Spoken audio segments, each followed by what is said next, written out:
Liquor scam కేసులో BRS MLC కవితను ED arrest చేసింది. అనంతరం ఢిల్లీలోని ఈడీ కార్యాలయానికి తరలించారు. అయితే ట్రాన్సిట్ వారెంట్ లేకుండా కవితను ఎలా అరెస్ట్ చేస్తారని ఈడీ అధికారులను కేటీఆర్ నిలదీశారు. ఈ క్రమంలో కేటీఆర్పై ఈడీ అధికారులు బంజారాహిల్స్ పోలీస్ స్టేషన్లో ఫిర్యాదు చేశారు. ఢిల్లీ లిక్కర్ స్కామ్ కేసులో భాగంగా ఈరోజు ఢిల్లీ సీఎం అరవింద్ కేజ్రీవాల్ రూస్ అవెన్యూ కోర్టుకు హాజరు కానున్నారు. దీంతో కోర్టు పరిసర ప్రాంతాల్లో భారీ భద్రత ఏర్పాటు చేశారు. ఉదయం 7 గంటల నుంచే పోలీసు బలగాలు పెద్ద సంఖ్యలో కోర్టు బయట మోహరించారు.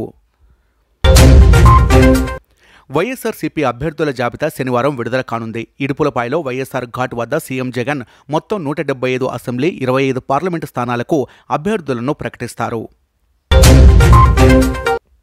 వైజాగ్లో జరగనున్న భారీ బహిరంగ సభకు తెలంగాణ ముఖ్యమంత్రి రేవంత్ రెడ్డి హాజరవ్వనున్నారు.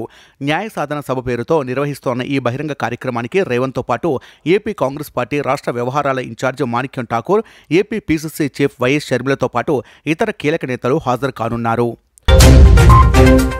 ఈరోజు లోక్సభ ఎన్నికల షెడ్యూల్ విడుదల కానుంది. మధ్యాహ్నం 3 గంటల లోక్సభ మరియు కొన్ని రాష్ట్రాల అసెంబ్లీల షెడ్యూల్ను ఎన్నికల కమిషన్ ప్రకటిస్తుంది.